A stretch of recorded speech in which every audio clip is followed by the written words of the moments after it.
Bueno, buenas tardes. Primero que nada agradecer al comité organizador de la Asociación Mexicana, también a la ley por haberme nombrado de alguna forma representante en este lindo congreso y curso. Quiero empezar con una diapositiva. Esto fue el fin de semana y a consecuencia de esto pasaron dos cosas.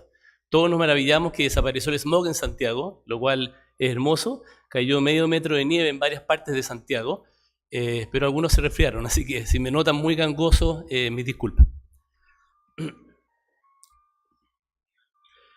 Básicamente el objetivo de la presentación es tratar de establecer vínculos epidemiológicos en los cuales obviamente hay algunas explicaciones causales respecto a la asociación síndrome metabólico y cáncer, algo se comentó en la presentación reciente, y mostrar alguna literatura referente a la presencia más bien del factor, como único factor, el hígado graso no alcohólico en relación al cáncer, tratando de sacar las variables diabetes, síndrome metabólico y obesidad, que ha sido lo que ha mostrado la literatura en general en los últimos 20 años.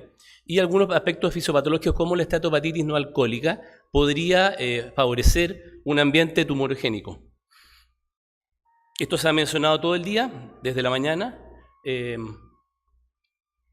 Existe una relación epidemiológica conocida en síndrome metabólico en relación a riesgo relativo de varios cánceres. Eso se conoce prácticamente en la década de los 80, 70, 80, con la diabetes, como la obesidad, como factores que pueden influir en un aumento del riesgo de cáncer. Cáncer de endometrial, cáncer colorectal, etc. Ahora, ¿cuál es el efecto directo que tiene la obesidad? Esa es la pregunta probablemente del millón, recordando que un porcentaje importante de la esteatopatitis no alcohólica, casi el 80%, en algunas series, a veces un poco menos, pueden tener grados variables de obesidad, y reconociendo también que hay algunos pacientes que tienen lo que se llama lean NAFLD, que son pacientes que son delgados, sobre los cuales ha aparecido literatura en los últimos 2 o 3 años, y que no tienen a veces síndrome metabólico, no tienen dislipidemia, no tienen obesidad, y sin embargo presentan un patrón de comportamiento historia natural bastante parecido. Así que no son tan inocuos como parece ser. Así que la idea es tratar de primero mostrar algunos aspectos de las variables del síndrome metabólico y la relación con cáncer, y finalmente abocarnos al NAFLD y cáncer. Esto nuevamente es lo que se ha mostrado. Esto es un estudio de 8 millones de personas juntados en metaanálisis de varios trabajos, mostrando nuevamente a Latinoamérica y a Asia del Este como los países con mayor cantidad de pacientes con NAFLD. El 25% en globo de la población tiene NAFLD, yo pienso que es bastante más. El promedio de edad, una edad interesante, es 40-50 años, en la cual los pacientes empiezan a tener cáncer, y algo bastante importante. Y las comorbilidades más frecuentes son obviamente sobrepeso, la resistencia a la insulina, la diabetes, etc. Ahora, aquí hay básicamente un estudio, el mismo estudio de Ioannouzi muestra la mortalidad específica hepática en pacientes con NAFLD, es de 0,7 por 1000 personas por año. Eso representa un hazard ratio de 2.06. La mortalidad general de estos pacientes es de... Está malo esto. No sé si hay otro láser, puntero. La mortalidad general es de 15.4, hazard ratio, digamos, si se adapta y se sacan los factores de mortalidad como la obesidad, diabetes, etcétera, es de 1.04, y la incidencia de hepatocarcinoma en esta población es de 0.4, se ve a la derecha, por 1000 personas por año. Que, ojo, es 90% menos que la incidencia de hepatocarcinoma en virus B y virus C. Así que, de todas maneras, hay que establecer un patrón que es distinto al virus B y virus C. En el caso de la esteatopatitis no alcohólica, la mortalidad específica es 11 por 1000. La mortalidad general, ustedes ven que aumenta prácticamente alrededor de 12 veces. La mortalidad general es 25, es como 1.8 veces más mortalidad general. Y la incidencia de hepatocarcinoma aumenta de 0,4 a 5, o sea, prácticamente 12 veces más riesgo de hepatocarcinoma en los pacientes que tienen elementos de esteatopatitis no alcohólica. Como se repitió durante la mañana, de cada 100 personas, finalmente 1 o 2 fallecerán de muerte relacionada al hígado. Los otros pacientes van a fallecer de otras condiciones. A pesar de la baja tasa y ese gran problema, más de 1 billón de personas tienen NAFLD en el mundo. Con ese 2% de riesgo de muerte hepática, significa 20 millones de muertes en los próximos años si uno sigue a estos pacientes. Así que el problema es el N. Probablemente no es el porcentaje, pero la cantidad, la masa de personas que están sujetas a este riesgo. Esto es un poco un acúmulo de causas de mortalidad, también se mencionó. en el periodo de seguimiento a 10-15 años, la mortalidad global de los pacientes con NAFLD en globo es de 10 a 12%. Destaca el riesgo relativo de hepatocarcinoma 1-2% y el riesgo de cáncer extrahepático que se ve aquí, non-liver malignancy, alrededor de 3, 7, 5, 2,3%. O sea, engloba alrededor del 5% de los pacientes con NAFLD en los siguientes 15 años van a tener un cáncer extrahepático. Acá está un poco la epidemia en el mundo, 2 billones de personas. Ese es el grupo al cual tenemos que pensar qué es lo que estamos haciendo hoy en día. 2 billones de personas, prácticamente un tercio de la humanidad. Y la National Cancer Institute y la World Cancer Research Fund International han demostrado que el sobrepeso y la obesidad se relaciona a 13 cánceres que están aquí puestos. El meningioma, cáncer de tiroides, cáncer gástrico, esófago, vesícula, cáncer de endometrio, cáncer de mama, etc. Ahora vamos a ir más directamente a la relación obesidad. Este es un estudio de riesgo de cáncer en población con alta masa corporal. Ustedes ven que aproximadamente hay 3,6% de nuevos cánceres al año, eso es 500.000 de cánceres nuevos al año, atribuibles a un IMC elevado. Acá están un poco las casuísticas para hombres y mujeres. El 63% de estos cánceres relacionados a IMC elevado son de útero, de mama y de colon. Si el IMC no hubiera cambiado tanto en estos últimos 30 años, probablemente se hubieran evitado prácticamente un cuarto de las muertes por cáncer en el mundo. Y demostrándose que la actividad física reduce el riesgo de cáncer de colon, endometrio y cáncer de mama posmenopáusico. Aquí hay otro metaanálisis grande, un análisis sistemático que analiza en un periodo de más de 40 años 20 tipos de cáncer relacionados al IMC y básicamente en hombres el aumento del IMC en 5 kilos por metro cuadrado aumenta el riesgo de cáncer de esófago en 1,5 veces, cáncer de tiroides, estos son todos los que están arriba a la derecha, 1,3, renal y de colon. En mujeres el aumento del IMC aumenta el cáncer de endometrio, esófago, vesícula biliar y renal. Y hubo obviamente con otros cánceres relaciones más tenues.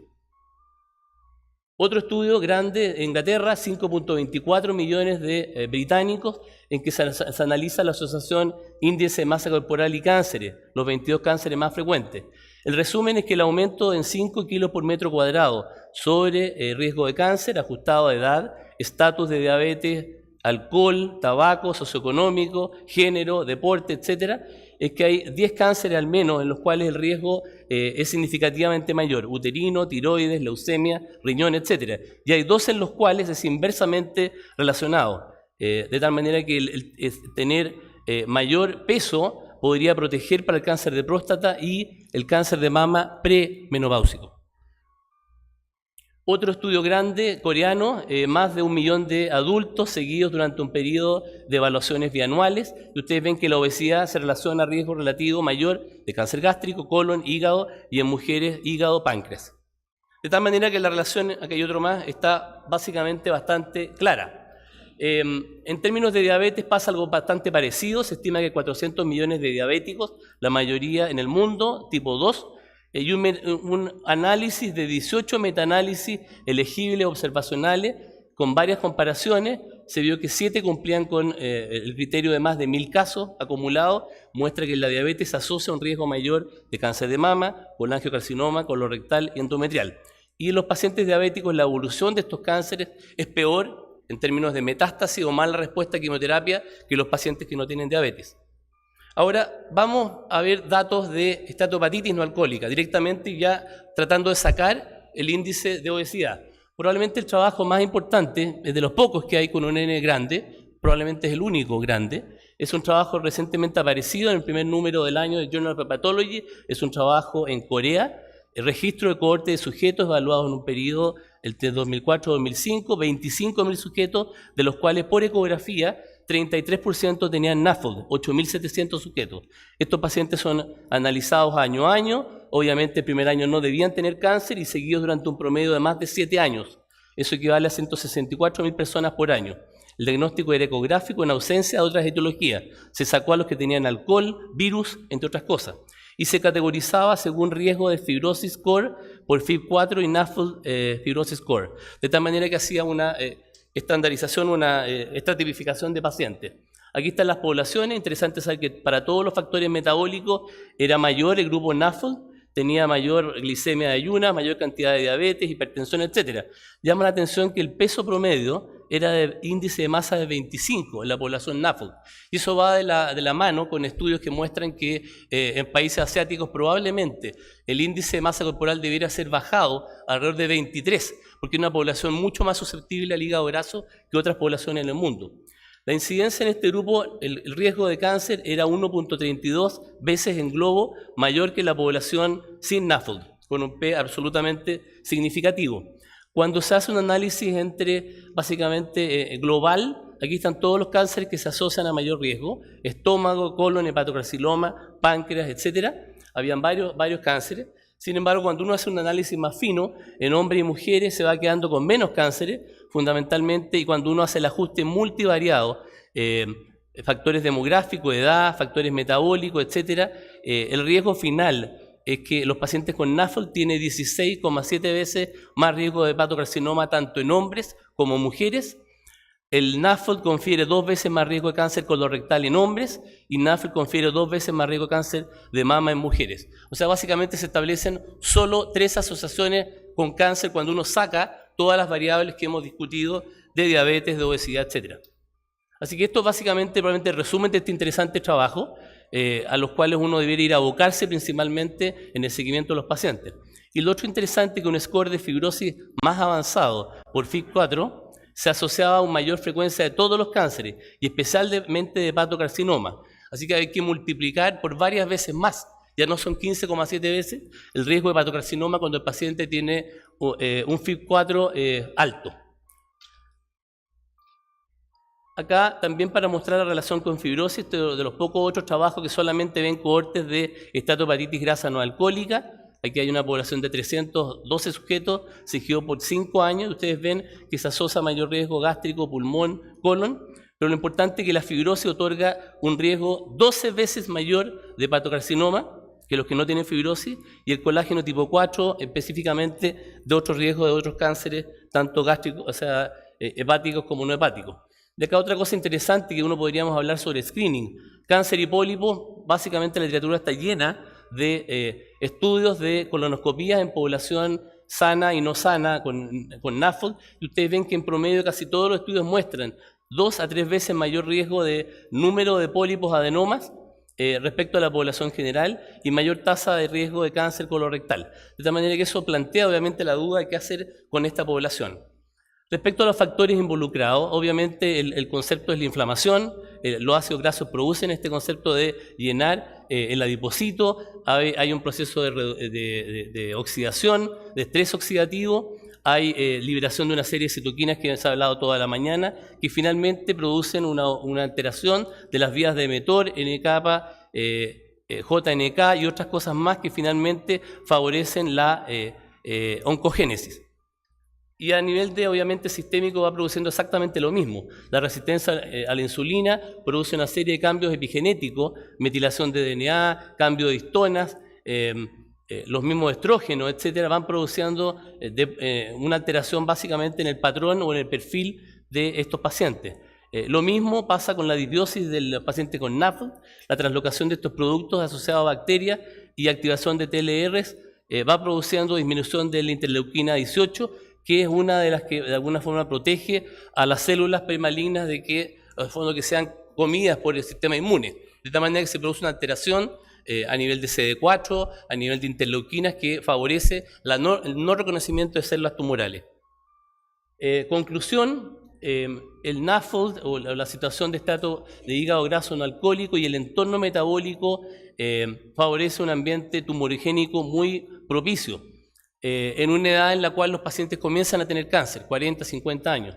Debido a la gran cantidad de pacientes con NAFLD, esto obviamente, si bien es cierto porcentualmente para cada paciente con NAFLD, el riesgo de 5%, ustedes dicen, puede ser subestimado, pero se traduce en una epidemia de situaciones cardiovasculares y de cáncer. El NAFLD aumenta claramente el riesgo de hepatocarcinoma, mama, colorectal. En las series más grandes probablemente va a aumentar el riesgo de todos los cánceres, porque fisiopatológicamente se entiende que tiene que haber un riesgo de otros cánceres más, que no están representados en estos trabajos. El screening de cánceres en NAFLD es un área en la cual hay poca información, el costo-eficacia lo hace complejo. La Asociación Europea en su última guía dice exactamente, no tenemos nada que decir, no recomendamos. Pero sí dice que obviamente son pacientes que tienen más riesgo de cáncer de hepatocarcinoma. El screening lo plantean en NAFLD global como impracticable porque habría que screenear a todos los pacientes y muy difícil. Y probablemente sea la estratificación de pacientes mediante factores genéticos involucrados, edades determinadas, fibrosis avanzada, la que finalmente nos condicione qué es lo que vamos a hacer. En cáncer colorectal hay un estudio, análisis costo-eficacia por Markov, análisis de Markov, que demuestra que la colonoscopía de rutina, más que el FIT y otras condiciones, porque hay muchos pacientes con pólipos que no se traducen en estudios de hemorragia oculta, en deposiciones, debiera ser la regla a partir de los 50 años, y no la colonoscopía izquierda y no el FIT. Y en cáncer de mama, afortunadamente, es un tema ya zanjado, que toda la población de mujeres se hace screening. Así que son temas que se plantean. Muchas gracias.